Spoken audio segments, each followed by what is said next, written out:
नमस्कार, स्वागत है आपका। मैं हूं आपके साथ मनोराज सक्सेना। हॉर्मूज पर बड़ी हैरान ईरानी नौसेना बोली पहले जैसे नहीं होंगे हालात। दरअसल यहां पर सीधे ट्रंप ने 48 घंटे का अल्टीमेटम क्या दिया ईरान को। ईरान ने भी कहा आपके लिए हमारे पास सरप्राइज है।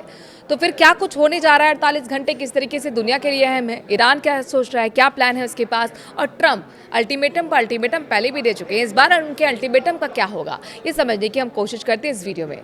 ईरानी संगठन ने भी यूएस इजरायल को धमकी दी है। अमेरिकी राष्ट्रपति डोनाल्ड ट्रंप की ओर से ईरान के लिए एक निर्धारित समय सीमा खत्म होने वाली है। इस बीच ट्रंप ने एक और अल्टीमेटम जारी कर दिया है।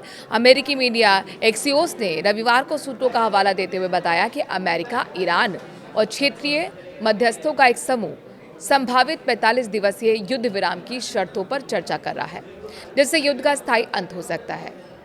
पश्चिमी एशिया और खाड़ी क्षेत्र में बढ़ते तनाव के बीच ईरानी नौसेना ने ऐलान कर दिया है कि हॉर्मूज जलडमरू मध्य में हुए परिवर्तन अब बदले नहीं जा सकेंगे। ईरानी नौसेना ने कहा कि खास तौर से अमेरिका और इजराइल जैसे देशों के लिए ये अपनी पूर्व स्थिति में वापस नहीं लौटेगा।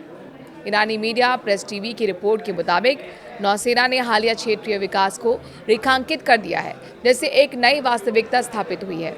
इस नई हकीकत के बाद अब वॉशिंगटन के नेतृत्व वाली बाहरी शक्तियां अब ईरान के तत्काल समुद्री वातावरण में अपनी शर्तों को निर्धारित नहीं कर सकती हैं या अनियंत्रित प्रभाव नहीं डाल सकती।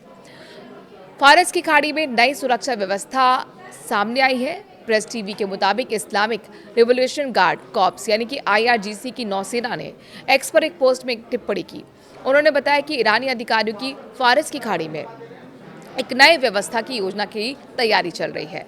इस पहल का उद्देश्य फारस की खाड़ी में एक नई स्वदेशी सुरक्षा व्यवस्था स्थापित करना है। इसका सिद्धांत ये है कि क्षेत्र की स्थिरता और सुरक्षा की गारंटी स्वयं तटीय राज्यों द्वारा दी जानी चाहिए। इसमें बाहरी ताकतों के उत्तेजक और अवैध उपस्थिति ना हो। ईरानी नौसेना की क्या तैयारी है, आपको बताते हैं। प्रेस टीवी के मुताबिक इन तैयारियों में नौसैनिक तैनाती में वृद्धि, उन्नत निगरानी जो प्रणाली है और समन्वित त्वरित प्रतिक्रिया क्षमता शामिल है। ये सब ईरानी क्षेत्रीय जल की सुरक्षा और जलडमरू मध्य के माध्यम से ऊर्जा को निर्बाध प्रभाव को सुनिश्चित करने के लिए डिजाइन किया गया है। नौसेना कमान का ये बयान अमेरिकी राष्ट्रपति डोनाल्ड ट्रंप के उस बयान पर आया जिसमें उन्होंने ईरान को चेतावनी दी थी कि अगर वो हॉर्मूज को बंद रखना जारी रखता है तो उसे नरक का सामना करना पड़ेगा। यहाँ तक कि गाली गलौज पर भी उतर आए ट्रंप। ईरान समर्थित इराकी समूह ने भी धमकी दी। ईरान समर्थित इराकी समूह कताबे हिजबुल्लाह ने हॉर्मूज जलडमरू मध्य को जबरन फिर से खोलने के किसी भी प्रयास के खिलाफ कड़ी चेतावनी जारी कर दी है। समूह ने कहा है कि अगर ऐसा कोई भी प्रयास किया गया तो ऊर्जा सुविधाओं पर हमला किया जाएगा, यानी कि एनर्जी सेंटर्स को निशाना बनाया जाएगा। हॉर्मूज जलडमरू मध्य पर ईरान का नियंत्रण है। ईरान का इस महत्वपूर्ण ऊर्जा मार्ग पर पूरी तरह से नेचुरली नियंत्रण है।